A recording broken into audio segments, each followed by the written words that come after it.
प्यारे साथियों, स्वागत करता हूं आप सभी को नंबर 1 स्टडी चैनल संपूर्ण तैयारी में। दोस्तों, हम लोग प्रीवियस ईयर का पार्ट जो है 2/11/2014 का प्रीवियस ईयर का पार्ट कर रहे हैं और आज है पार्ट 20। रोज एक सेट होता है, आप सबको पता है, और जो एग्ज़ाम में आया हुआ था सेम वही पेपर है। और अभी तक आप लोगों ने हमारे चैनल को सब्सक्राइब नहीं किया है तो चैनल को सब्सक्राइब कर दीजिए, और पार्ट 1 से जो 19 तक पार्ट है उसको आप लोग जाके ज़रूर देखिएगा, क्योंकि जो पार्ट 19 तक जो दिया गया है रेलवे का काफ़ी इम्पोर्टेंट है। चलिए आज का देखते हैं क्वेश्चन। आज का क्वेश्चन क्या होने वाला है, 26 नंबर क्वेश्चन से शुरू करने वाले हैं, क्योंकि 1 से 25 तक जो क्वेश्चन है वो मैंने पार्ट 19 में करा दिया हूँ। मैं 1 से 25 तक का जो क्वेश्चन है मैं पार्ट 1 में उसको करा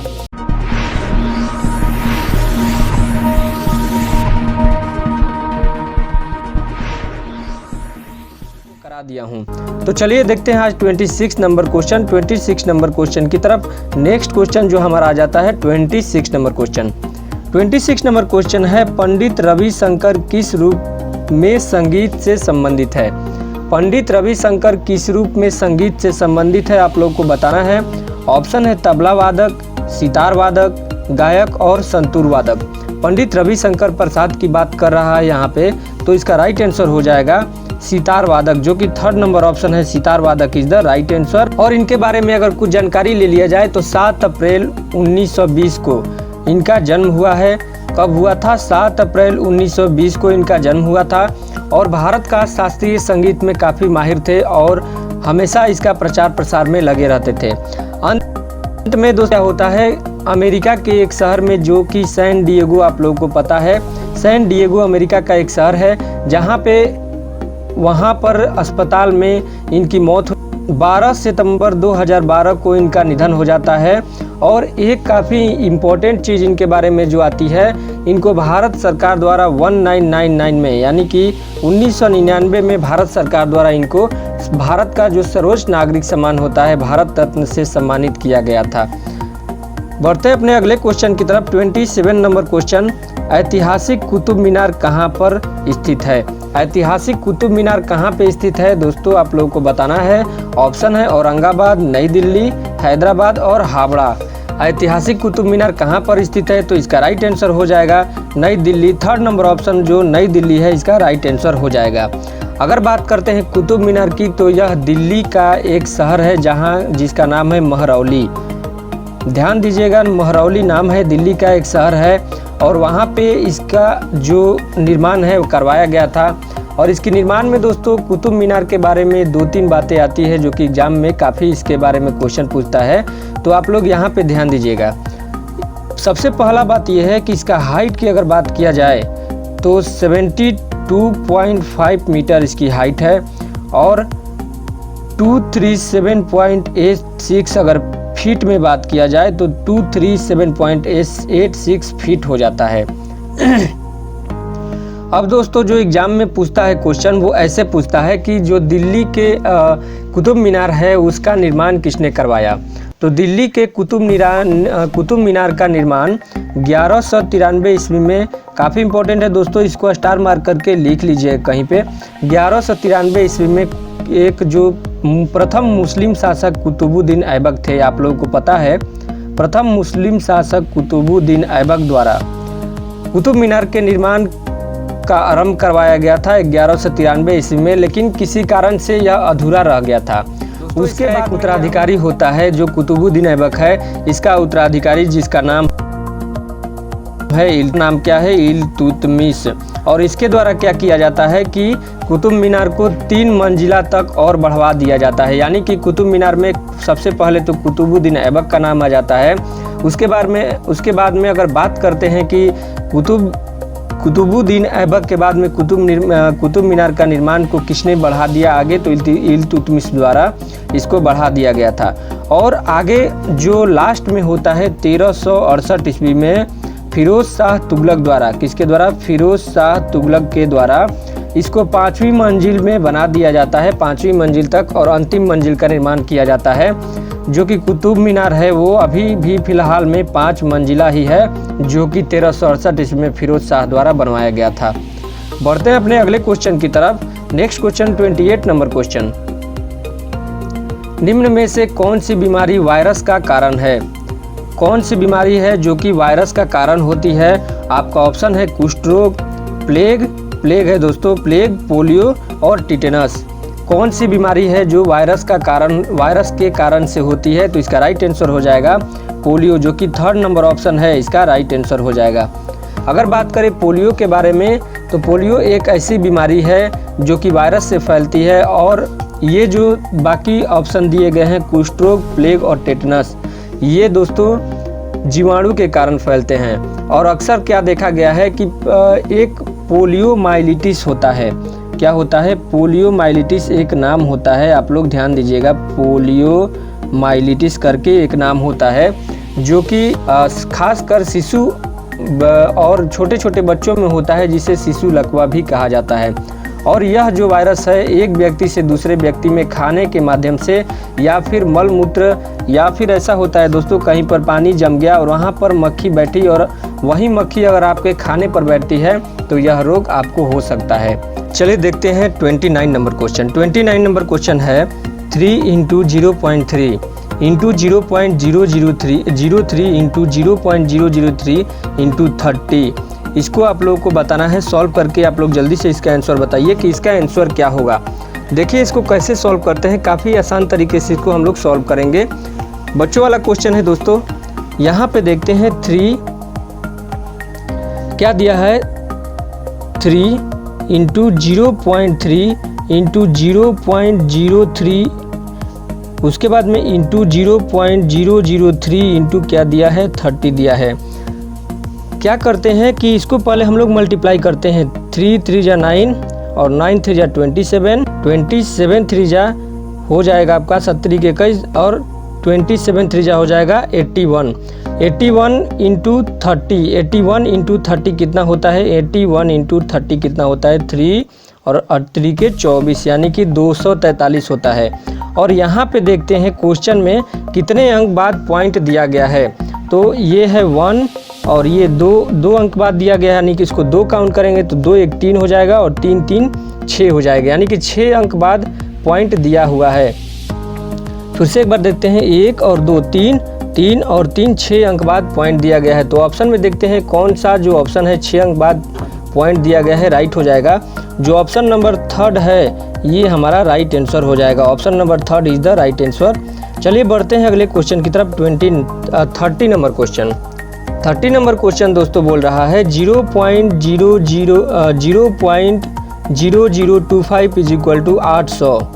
0.0025 इज इक्वल टू 800। इसको सॉल्व करना है आपको। यहाँ पे क्वेश्चन मार्क दिया हुआ है, क्वेश्चन मार्क के जगह पर क्या आएगा, ऑप्शन है 2, 0.02, 0.2 और 2000। यहाँ पे सॉल्व करते हैं इसको। देखिए सबसे पहले मैंने आप लोग को क्या बताया था कि सबसे पहले अगर ऐसा क्वेश्चन आप लोग के एग्जाम में देखने को मिलता है तो आप लोग को डायरेक्ट कुछ नहीं करना होता है। आप लोग सबसे पहले क्या कीजिए कि पॉइंट को हटाइए। यहाँ पे देखिए दोस्तों, यहाँ पे अगर वाट की जगह पर हम लोग x मानते हैं तो x अपॉन कितना होगा, 0.0025 इज इक्वल टू 800 हो जाएगा। और x इज इक्वल टू अगर बात करें तो 800 इंटू ये जब इधर जाएगा तो गुणा में हो जाएगा 0.0025 ये हो जाएगा। अगर हम लोग 25 में 8 से गुणा करते हैं तो कितना होता है, 25 में 8 से गुणा करते हैं तो होता है 200। और 200 दोस्तों होता है, लेकिन यहाँ पर क्या है, यहाँ पर जब हम लोग पॉइंट हटाते हैं तो 1 2 3 4 0 आ जाता है। 1 0 से 1 0 ये काटते हैं, 1 0 से 1 0 ये काटते हैं। उसके बाद में 25 8 200 होता है, यानी कि हो जाता है 200 अपॉन 100। और अगर 200 अपॉन 100 को हम लोग डिवाइड करते हैं तो कितना आता है, 2 आता है। 2 is the right answer. Option number जो फर्स्ट है वो राइट आंसर हो जाएगा। Option number first is the right answer. चलते हैं आगे बढ़ते हैं। अगर आप लोग को समझ में नहीं आया होगा तो आप लोग वीडियो को एक बार रीप्ले करके ज़रूर देखिएगा। काफ़ी इंपॉर्टेंट क्वेश्चन था, आप लोग को समझ में बिल्कुल आएगा। 31 नंबर क्वेश्चन, आर्य समाज को किसने आरंभ किया था। आर्य समाज को किसने आरंभ किया था, 31 नंबर क्वेश्चन है। ऑप्शन है गोपाल कृष्ण गोखले, स्वामी दयानंद सरस्वती, राजा राम मोहन राय और स्वामी विवेकानंद। आर्य समाज की बात कर रहा है तो आप लोगों को पता है कि आर्य समाज के संस्थापक स्वामी दयानंद सरस्वती को बोला जाता है। ऑप्शन नंबर जो सेकंड है राइट आंसर हो जाएगा। और आर्य समाज की स्थापना कब किया गया था? 1975 ईस्वी में किया गया था आर्य समाज की स्थापना। और मुंबई से मथुरा के जो स्वामी थे जिनका नाम बिरजानंद था, उनकी प्रेरणा से स्वामी दयानंद सरस्वती द्वारा आर्य समाज की स्थापना की जाती है। बढ़े आगे, चलिए बढ़ते हैं, देखते हैं अपना 32 नंबर क्वेश्चन। फाहियान किसके शासनकाल में भारत आया था? फाहियान किसके शासनकाल में भारत आया था, आप लोगों को बताना है। फाहियान की अगर बात करें हम लोग तो यह एक चीनी बौद्ध भिक्षु था। कौन था? चीनी बौद्ध भिक्षु था फाहियान। और यह भारत आया हुआ था। क्वेश्चन पूछा है किसके शासनकाल में? ऑप्शन है चंद्रगुप्त, विक्रमादित्य, चंद्रगुप्त मौर्य, हर्षवर्धन और अशोक। तो इसका जो आंसर है, इसका राइट आंसर ऑप्शन नंबर जो फर्स्ट है, चंद्रगुप्त विक्रमादित्य के शासनकाल में भारत आया था। और 399 ईस्वी से कब तक? 399 ईस्वी से लेकर 241 बीसी तक दोस्तों भारत, श्रीलंका और नेपाल में रहा था यह। यानी कि इतने साल यहाँ पे भारत में आकर कौन कौन सी जगह पर भारत पहले तो इंडिया में रहा था, उसके बाद में श्रीलंका जाता है और जो नेपाल उस समय का जो आधुनिक नेपाल बोला जाता था वहाँ पर ये रह रहा था। बढ़ते हैं अपने अगले क्वेश्चन की तरफ। 33 नंबर क्वेश्चन। 33 नंबर क्वेश्चन, भगवान बुद्ध का जन्म कहाँ हुआ था? भगवान बुद्ध का जन्म कहाँ हुआ था? दोस्तों अगर आप लोगों ने, आपको एक बात बताना भूल गया कि आज हम लोग हिस्ट्री का क्लास किए हैं जिसमें हम लोग बौद्ध धर्म के बारे में सारी ऐसी जानकारी जाने हैं जो कि एग्ज़ाम के पॉइंट ऑफ व्यू से काफ़ी महत्वपूर्ण है। और एग्ज़ाम में क्वेश्चंस उसके अलावा कहीं बाहर से नहीं आएगा। तो आप लोग हिस्ट्री का जो वीडियो है जाकर प्लेलिस्ट में उसको देख लीजिएगा। एक प्लेलिस्ट बना हुआ है या फिर उसका नीचे डिस्क्रिप्शन में मैं लिंक दे दूँगा, वहाँ से आप लोग देख लीजिएगा। तो जो भी बच्चे जो हमारे जो हिस्ट्री वाले क्वेश्चन वीडियो है उसको देखे होंगे, इसका आंसर 2 सेकंड में दे देंगे, यानी देखते देखते इसका आंसर आना चाहिए आप लोगों से। तो इसका राइट आंसर की अगर बात करें तो भगवान बुद्ध का जन्म कहाँ हुआ था? लुम्बिनी में हुआ था। भगवान बुद्ध का जन्म लुम्बिनी में हुआ था। और दोस्तों थोड़ा सा यहाँ पर भी हम लोग चर्चा कर लें, इनका जन्म कब हुआ था? 563 ईस्वी पूर्व में इसका जन्म हुआ था। और इनकी माता का नाम क्या था? माता का नाम था माया देवी। और पिता का नाम क्या था? पिता का नाम था शुद्धोधन। आप लोगों को पता है कि 7 दिन बाद इनकी माता का डेथ हो जाता है, इनकी माता का देहांत हो जाता है। और उसके बाद में जो इनका पालन पोषण है, इनकी मौसी द्वारा पालन पोषण इनका किया जाता है। और मौसी का नाम भी एग्जाम में पूछ देता है। तो मौसी का नाम क्या था? मौसी का नाम महाप्रजापति गौतमी, मौसी का नाम उनका था। 34 नंबर क्वेश्चन। 34 नंबर क्वेश्चन है, भारत का राष्ट्रपति निर्वाचित होने के लिए न्यूनतम आयु कितनी होनी चाहिए? भारत का अगर आप लोगों को राष्ट्रपति बनना है तो आप लोगों को बताना है न्यूनतम आयु कितना होना चाहिए।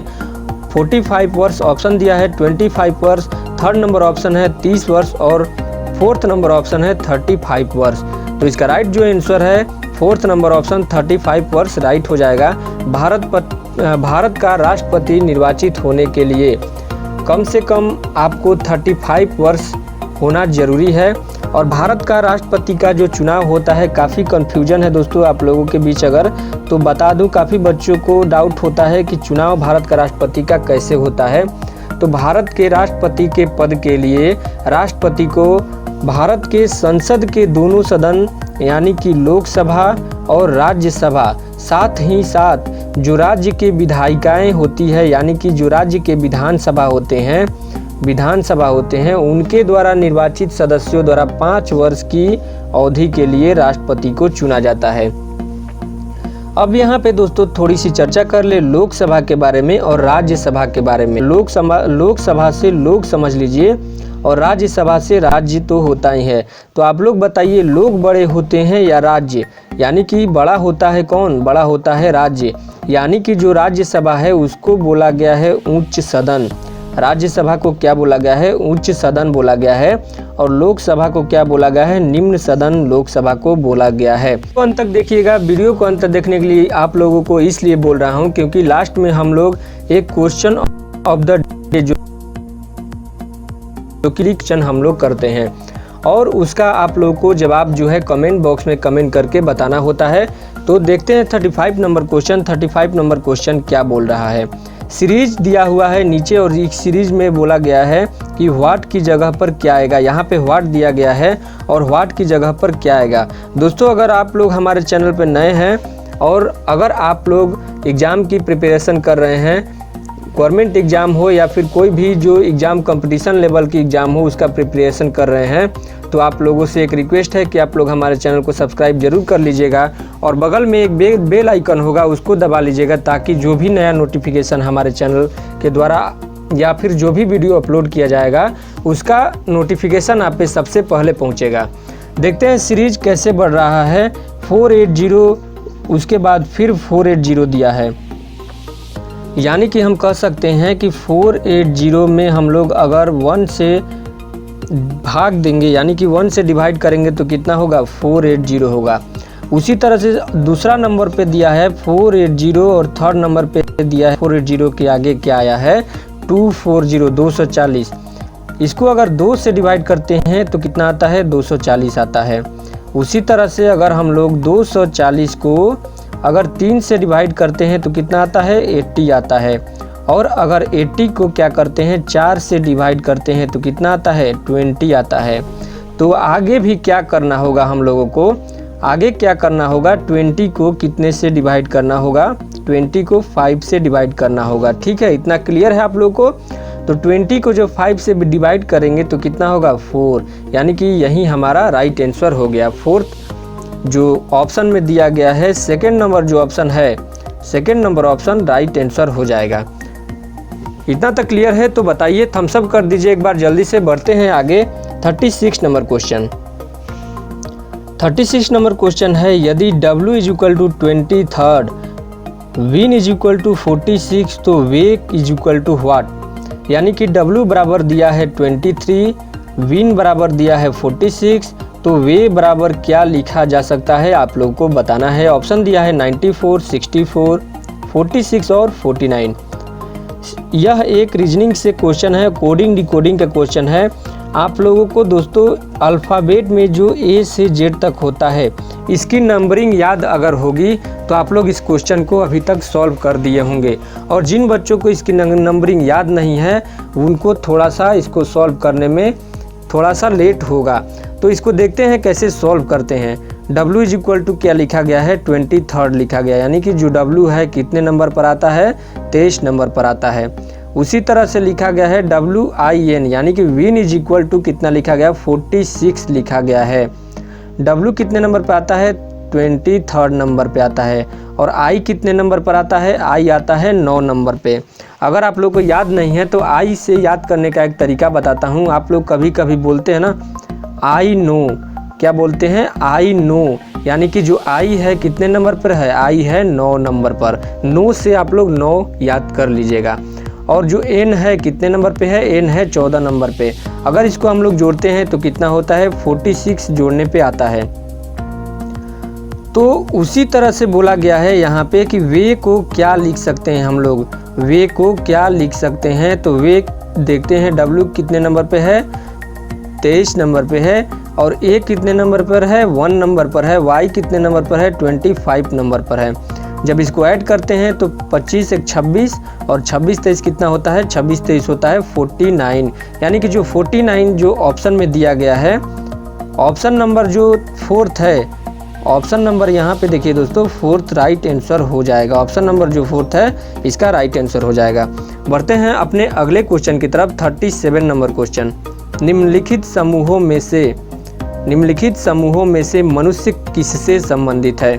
एक समूह दिया गया है और बताना है मनुष्य किससे संबंधित है।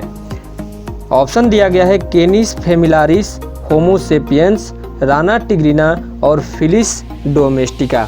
यानी कि यहाँ पे बात कर रहा है वैज्ञानिक नाम से। तो मनुष्य का वैज्ञानिक नाम क्या होता है, मनुष्य का वैज्ञानिक नाम होमो सेपियंस होता है। ऑप्शन नंबर जो 2nd है इसका राइट आंसर हो जाएगा। मनुष्य का वैज्ञानिक नाम होमो सेपियंस होता है। उसी तरह से जो राना टिग्रिना होता है, आप लोग कमेंट बॉक्स में कमेंट करके बताइएगा किसका वैज्ञानिक नाम होता है। तब तक हम लोग देखते हैं अपना अगला question 38 number question, Guru Tegh Bahadur को मृत्यु दंड किसने दिया? गुरु तेग बहादुर को मृत्यु दंड किसके द्वारा दिया गया? ऑप्शन है बाबर, शेरशाह, औरंगजेब और हुमायूं। गुरु तेग बहादुर को मृत्यु दंड किसके द्वारा दिया गया? इसका राइट आंसर हो जाएगा औरंगजेब द्वारा गुरु तेग बहादुर को मृत्यु दंड दिया गया। और क्यों दिया गया? तो क्यों का जवाब ये है कि औरंगजेब उनसे ज़बरदस्ती चाहता था कि तेग बहादुर जो थे इस्लाम धर्म स्वीकार कर ले, यानी कि इस्लाम धर्म स्वीकार करवाना चाहता था, लेकिन इस्लाम धर्म वे स्वीकार नहीं करते हैं। और क्या होता है 1675 ईस्वी में औरंगजेब द्वारा उनको मृत्यु दंड दे दिया जाता है। और औरंगजेब की बात करें तो यह मुगल शासक था और काफ़ी क्रूर था दोस्त। गुरु तेग बहादुर की बात किया जाए अगर, तो गुरु तेग बहादुर के बारे में अगर हम लोग बात करें तो सिखों के 9वें गुरु तेग बहादुर कहलाते हैं। और उन्होंने गुरु नानक द्वारा बताए गए मार्ग का अनुसरण किया था। इस्लाम धर्म नहीं स्वीकारा, जिसके कारण औरंगजेब द्वारा फांसी पर चढ़ा दिया गया, यानी कि मृत्यु दंड दे दिया गया। अगला क्वेश्चन 39 नंबर क्वेश्चन, ब्रह्म समाज के संस्थापक कौन है? ब्रह्म समाज के संस्थापक कौन है या कौन थे? इसका ऑप्शन है राजा राम मोहन राय, स्वामी विवेकानंद, रविन्द्रनाथ टैगोर और एम.जी. रनाडे। तो इसका राइट आंसर हो जाएगा जो फर्स्ट नंबर ऑप्शन है। आप लोगों को पता है राजा राम मोहन राय जी के द्वारा ब्रह्म समाज का स्थापना किया गया था। और ब्रह्म समाज भारत का एक सामाजिक धार्मिक आंदोलन था जिसने बंगाल को पुनर्जागरण युग के लिए प्रभावित किया था। और 1828 ईस्वी में, डेट जो है काफ़ी इम्पोर्टेंट है, डेट पूछता है, राजा राम मोहन राय ने वर्ष 1888 ईस्वी में ब्रह्म समाज की स्थापना की थी। अगला क्वेश्चन है 40 नंबर क्वेश्चन, प्रसिद्ध दांडी मार्च किस वर्ष हुआ था? आप लोगों को बताना है। दांडी मार्च के बारे में हम लोग कुछ एक्स्ट्रा नॉलेज की अगर बात करें तो दांडी मार्च दोस्तों गांधी जी के द्वारा आरंभ किया गया था, आप लोगों को पता है। और कब हुआ था? तो इसका जो राइट आंसर है 1930 ईस्वी में हुआ था। अगर डेट के साथ बात किया जाए कि डेट के साथ, तो इसका डेट है 12 मार्च 1930 से दांडी मार्च प्रारंभ होता है। और यह क्यों होता है? नमक कानून को तोड़ा गया, नमक बनाकर गांधी जी के द्वारा। यह यात्रा जो है अहमदाबाद के साबरमती आश्रम से प्रारंभ होती है। और उस समय जब साबरमती आश्रम से प्रारंभ होती है तो 78 समर्थकों द्वारा 12 मार्च 1930 को यह यात्रा प्रारंभ होती है। और 24 दिनांक में, यानी कि 24 दिन में 385 किलोमीटर चलकर 6 अप्रैल 1930 को, कब डेट इम्पोर्टेंट है, ध्यान रखिएगा पूरा, इसमें जो मंथ के साथ याद कर लीजिएगा, 6 अप्रैल 1930 को दांडी में नमक बनाकर नमक कानून को तोड़ा जाता है। अगला क्वेश्चन आ जाता है 41 नंबर क्वेश्चन, किसने कहा था तुम मुझे खून दो और मैं तुम्हें आज़ादी दूंगा? जो कि कल का क्वेश्चन ऑफ द डे था। तुम मुझे खून दो, मैं तुम्हें आज़ादी दूंगा किसके द्वारा बोला गया था? इसका ऑप्शन है सुभाष चंद्र बोस, महात्मा गांधी, तिलक और लाला लाजपत राय। तो इसका राइट आंसर हो जाएगा सुभाष चंद्र बोस। जो फर्स्ट नंबर ऑप्शन है सुभाष चंद्र बोस, इसका राइट आंसर हो जाएगा। नेताजी के नाम से इन्हें पुकारा जाता है, नेताजी सुभाष चंद्र बोस के नाम से भी इन्हें जाना जाता है। और ये जब नारा दिया गया तो उस समय हमारे हिंदुस्तान में 2 टुकड़ियों में बटा हुआ था। एक टुकड़ी था दोस्तों गरम दल और दूसरा टुकड़ी था नरम दल। एक को जाना जाता था गरम दल के नाम से और दूसरा जाना जाता था नरम दल के नाम से। गरम दल में सुभाष चंद्र बोस, भगत सिंह जैसे महान जो नेता हैं वो शामिल थे। और नरम दल की बात किया जाए तो महात्मा गांधी जैसे भी उसमें नरम दल में शामिल थे। अगला देखते हैं 42 नंबर क्वेश्चन, दादरा और नगर हवेली की राजधानी है। आप लोगों को बताना है दादरा और नगर हवेली की राजधानी क्या है। दादरा और नगर हवेली की राजधानी ऑप्शन दिया है सिलवासा, दमन, कावरती और हवेली। तो इसका राइट आंसर हो जाएगा सिलवासा, जो कि दादरा और नगर हवेली की राजधानी है। और यह महाराष्ट्र और गुजरात के बीच में पड़ता है दोस्तों, महाराष्ट्र और गुजरात के बीच में पड़ता है। काफ़ी इम्पोर्टेंट है, ध्यान में रखिएगा।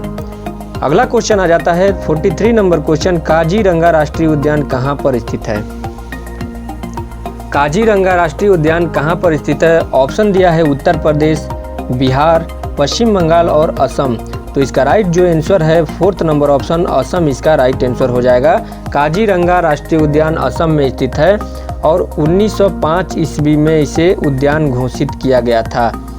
इस उद्यान को दोस्तों एक और नाम से जाना जाता है, एक सींग वाला गेंडा। आप लोग सुने होंगे, एक सींग वाले गेंडा के नाम से यह प्रसिद्ध है। और 2006 में इसे बाघ अभयारण्य के रूप में भी घोषित किया गया था और इसे विश्व यूनेस्को धरोहर में शामिल किया गया है। बढ़ते हैं अपने अगले क्वेश्चन की तरफ। 44 नंबर क्वेश्चन। 44 नंबर क्वेश्चन है, ABC के व्ययों का अनुपात 3:8:11 है।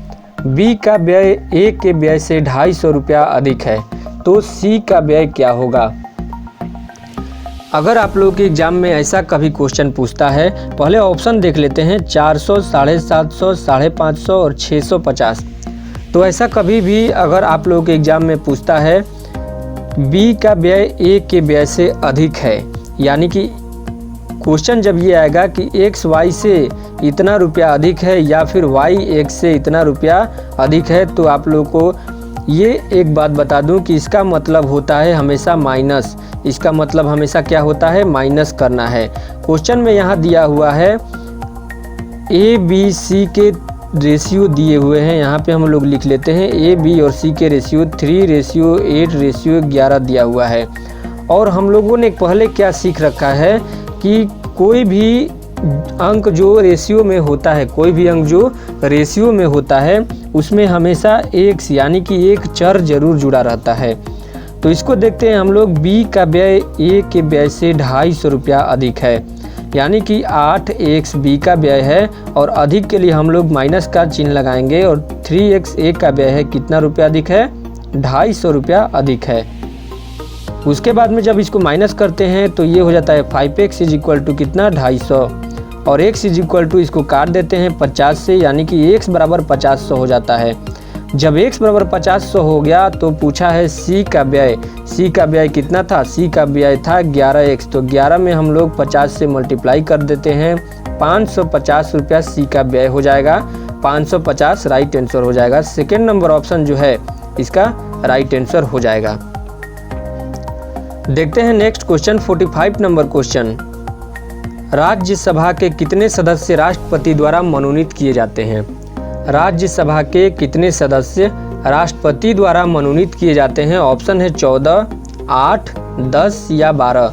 तो इसका राइट आंसर हो जाएगा 12, यानी कि 12 सदस्य राष्ट्रपति जी के द्वारा मनोनीत किए जाते हैं। भारत का जो संविधान है, संविधान के आर्टिकल 80 में, संविधान के आर्टिकल 80 में राज्यसभा के सदस्यों की अधिकतम संख्या 250 बताई गई है, जिसमें क्या होता है कि 12 सदस्य राष्ट्रपति द्वारा मनोनीत किए जाते हैं और शेष जो 238 सदस्य बचते हैं, शेष जो 238 सदस्य बचते हैं वो संघ और राज्य क्षेत्रों के प्रतिनिधि होते हैं, जिनको राज्यों और संघ क्षेत्र के राज्यों द्वारा चुना जाता है और जिनका कार्यकाल कितना होता है? कार्यकाल 6 वर्ष का होता है। इतना तक क्लियर है। तो बढ़ते हैं आगे। 46 नंबर क्वेश्चन। 46 नंबर क्वेश्चन है, पंचतंत्र के लेखक कौन है? ये तो बचपन से ही पढ़ते आ रहे हैं, पंचतंत्र के लेखक कौन है? तो इसका राइट आंसर हो जाएगा विष्णु शर्मा इसके लेखक हैं। फर्स्ट नंबर जो ऑप्शन है इसका राइट आंसर हो जाएगा। अगला क्वेश्चन आता है 47 number question, Dada Saheb Phalke award किस क्षेत्र में दिया जाता है? काफ़ी इंपॉर्टेंट क्वेश्चन है और अभी हाल फिलहाल में ही दादा साहेब फाल्के पुरस्कार दिया गया है। और किसको दिया गया है? तो अमिताभ बच्चन जी को दिया गया है। कौन है? अमिताभ बच्चन जी को दिया गया है, जो काफ़ी इंपॉर्टेंट है और एग्जाम में आने के इसके 90% चांस है कि एग्जाम में ये पूछ सकता है। दादा साहेब फाल्के अवार्ड की बात किया जाए तो यह फिल्म के क्षेत्र में दिया जाता है। ऑप्शन नंबर जो 3 है ये राइट आंसर हो जाएगा, फिल्म के क्षेत्र में दिया जाता है। और क्या दिया जाता है इसमें? तो एक स्वर्ण कमल होता है, एक स्वर्ण कमल होता है। उसके बाद में 10 लाख रुपया नगद पुरस्कार दिया जाता है, जो कि काफ़ी इम्पोर्टेंट है और काफ़ी अहमियत रखता है। और उसके बाद में एक शॉल दिया जाता है जो राष्ट्रपति के द्वारा पहनाया जाता है, शॉल को ओढ़ाया जाता है। चलिए बढ़ते हैं अपने अगले क्वेश्चन की तरफ। 48 नंबर क्वेश्चन। 48 नंबर क्वेश्चन है, कौन सी भिन्न अनुक्रम के अंत में आएगी? कौन सी भिन्न अनुक्रम के अंत में आएगी। यहाँ पे व्हाट का चिन्ह दिया हुआ है, व्हाट के जगह पर क्या आएगा आप लोगों को बताना है। ऑप्शन है 11/32, 9/32, 10/17 और 9/24। देखते हैं इसको दोस्तों। आप लोगों को क्वेश्चन सॉल्व करने से पहले जो इसकी प्रॉपर्टीज है, प्रॉपर्टीज के बारे में जानकारी बहुत ही इम्पोर्टेंट माना जाता है। तो देखते हैं, जो ऊपर वाला होता है उसको हम लोग बोलते हैं अंश, और जो नीचे वाला होता है उसको बोलते हैं हम लोग हर, यानी कि नोमिनेटर और डिनोमिनेटर इसको इंग्लिश में बोला जाता है। यहाँ पे देखते हैं ऊपर में क्या है। ऊपर में दिया है 1, 3, 5 और 7। ऊपर में क्या दिया है 1, 3, 5 और 7, यानी कि ये बढ़ रहा है +2, ये भी बढ़ रहा है +2 और ये भी बढ़ रहा है +2। तो इसके बाद में 7 के बाद में अगर हम लोग +2 करते हैं तो कितना आएगा, 9 आएगा। तो हम लोग को पता चल गया कि जो ऊपर वाला अंश है वो कितना होगा, 9 होगा। तो ऑप्शन नंबर जो फर्स्ट है एलिमिनेट हो गया, ऑप्शन नंबर सेकंड भी है एलिमिनेट हो गया। बचा सेकंड नंबर ऑप्शन और फोर्थ नंबर ऑप्शन जिसमें 9 है और ऊपर 9 है। तो अब हर का देख लेते हैं, हर क्या दिया हुआ है, नोमिनेटर डिनोमिनेटर क्या दिया हुआ है। डिनोमिनेटर दिया हुआ है 2, 4, 8, 16, यानी कि इसकी अगर बात करें तो 2 से गुणा हो रहा है। अगर 4 में 2 से गुणा करेंगे तो 8 होगा, और 8 में अगर 2 से गुणा करेंगे तो 16 होगा। उसी तरह से अगर 16 में 2 से गुणा कर देते हैं तो आता है कितना, 32। यानी कि यहाँ से हम लोग को पता चल गया कि जो हर होगा कितना होगा, 32। तो जो ऑप्शन सेकंड है ये राइट आंसर हो जाएगा। बढ़ते हैं अपने नेक्स्ट क्वेश्चन की तरफ। 49 नंबर क्वेश्चन। 49 नंबर क्वेश्चन ये बोल रहा है सही विकल्प का चयन करें जो दी गई श्रृंखला में प्रश्न चिन्ह को सत्यापित करे।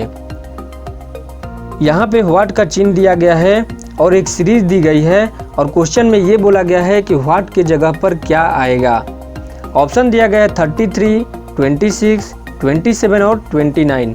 तो देखते हैं कैसे पैटर्न, कैसे सीरीज आगे बढ़ रही है। 11 से क्या हो रहा है दोस्तों, 11 से हो रहा है 13, यानी कि 11 में अगर हम लोग कितना जोड़ेंगे, 2 जोड़ेंगे तो कितना आएगा, 13 आएगा। उसी तरह से 13 से क्या बढ़ रहा है, 17, यानी कि 13 में क्या जोड़ेंगे, 4 जोड़ेंगे तो क्या होगा, 17 होगा। उसी तरह से क्या है कि 17 में अगर हम लोग 2 जोड़ेंगे तो 19 आएगा, और 19 में कितना जोड़ा जाए, 19 में अगर 4 जोड़ेंगे तो कितना आएगा, 23 आएगा। और 23 की बाद आगे 2 जोड़ने पर 25 आएगा। तो 25 में हम लोग क्या जोड़ेंगे, तो 25 में 4 जोड़ेंगे तो कितना आएगा, 29 आएगा।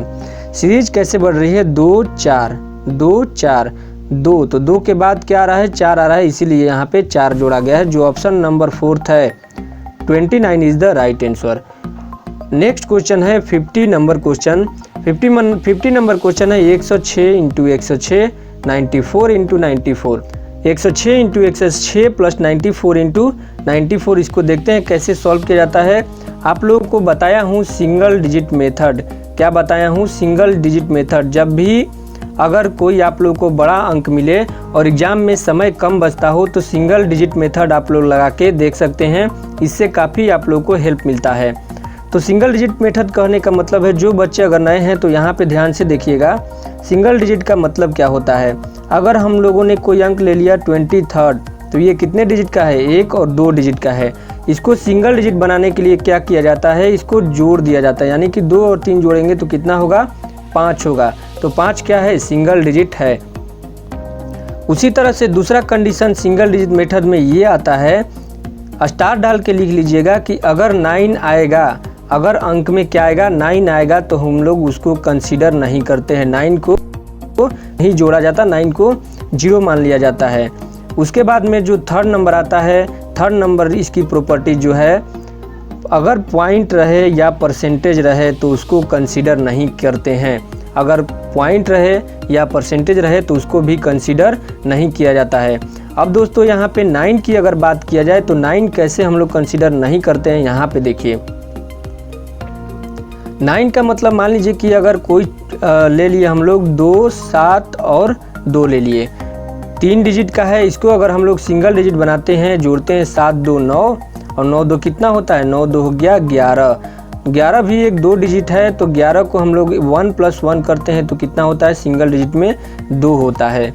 और यहाँ पे देखिए 7 2 कितना होता है, 7 2 अगर जोड़ेंगे तो कितना आएगा, 9 आएगा। 9 को मैं बोला था कि 9 को अभी हम लोगों ने सीखा कि 9 को निगलेक्ट करते हैं तो बचा कितना, 2। यानी कि हम लोग इतना जोड़ने की ज़रूरत नहीं है और भी चीज़ें आसान हो गई। डायरेक्ट अगर 9 आता है तो 9 को कंसिडर नहीं किया जाता है। क्वेश्चन की तरफ बढ़ते हैं। क्वेश्चन को कैसे सॉल्व किया जाए यहाँ पे देखते हैं। पहले तो इसको सिंगल डिजिट में बनाते हैं। 6 1 कितना होगा, 7। गुणा का चिन्ह है तो गुणा का चिन्ह दे देंगे। फिर 6 1 कितना होगा, 7। प्लस का चिन्ह है तो प्लस का चिन्ह दे देंगे। फिर उसके बाद में 9 दिया हुआ है तो 9 को कंसीडर नहीं करेंगे, केवल 4 लिखा जाएगा। इंटू कितना है, फिर 9 दिया गया है तो 9 को कंसीडर नहीं करेंगे, इंटू 4 लिखा जाएगा। यहाँ पे देखिए दोस्तों 7 7 7 जा कितना होता है, 49 और 4 4 जा कितना होता है, 16। 9 आ गया, 9 को कंसीडर नहीं करेंगे। 4 + 16 कितना होता है, 4 + 16 होता है 20। ये अभी भी 2 डिजिट में है तो इसको सिंगल डिजिट में बनाने के लिए 2 + 0 यानी कि 2 सिंगल डिजिट में यहाँ पर आ गया। अब ऑप्शन पे चलते हैं। ऑप्शन में देखते हैं कि कौन सा ऑप्शन है जिसको सिंगल डिजिट में बदलने पर 2 आता है। तो आप लोग बनाइए ऑप्शन को। पहला नंबर ऑप्शन लेकर चलते हैं। 3 2 5 5 3 8 8 और 2 कितना, 10। 10 को जब सिंगल डिजिट बनाते हैं तो 1 होता है। सेकंड नंबर जो ऑप्शन है 2 1 3 3 6 और 2 8 यानी कि ये तो डायरेक्ट 8 आ गया तो इसको सिंगल डिजिट बनाने की कोई ज़रूरत नहीं है क्योंकि 8 सिंगल डिजिट ही है। हम लोग को कितना चाहिए, हम लोग को चाहिए 2। यहाँ पे बढ़ते हैं आगे थर्ड नंबर ऑप्शन की तरफ। 3 2 5 5 2 7 यानी कि यहाँ पर 7 आ गया। फोर्थ नंबर क्वेश्चन की तरफ अगर बढ़ते हैं 7 2 9 यानी कि 9 आया तो इसको सिंपल निगलेक्ट करते हैं। बचा कितना, 2 और हम लोग को कितना चाहिए, 2 यानी कि जो फोर्थ नंबर ऑप्शन है इसका राइट आंसर हो जाएगा। इसको हम लोग सॉल्व करेंगे तो कितना होगा, 200 और ये 72। यानी कि दोस्तों आप लोगों को एग्जाम में समय बचाने के लिए ये ऐसा करना पड़ेगा। सिंगल डिजिट मेथड एक बहुत ही बेहतरीन मेथड होता है। अगला क्वेश्चन जो है हमारा आज का क्वेश्चन ऑफ द डे है, किस भारतीय स्वतंत्रता सेनानी का भारत का ग्लेड स्टेन कहा जाता है। किस भारतीय स्वतंत्रता सेनानी को भारत का ग्लेड स्टेन कहा जाता है। इसका आंसर आप लोग कमेंट बॉक्स में नीचे कमेंट करके ज़रूर बताइए। और शेयर करने में और लाइक करने में आप लोग कंजूसी कर रहे हैं, चैनल को सब्सक्राइब नहीं कर रहे हैं, चैनल को सब्सक्राइब करने में कंजूसी कर रहे हैं। तो आप लोग कंजूसी मत किया कीजिए, चैनल को सब्सक्राइब कीजिए और दोस्तों में शेयर कीजिए ताकि आपके साथ साथ आपके जो दोस्त हैं वो भी पढ़ सकें। मिलते हैं अपने अगले वीडियो में, तब तक के लिए आप सबका बहुत बहुत धन्यवाद। जय हिंद।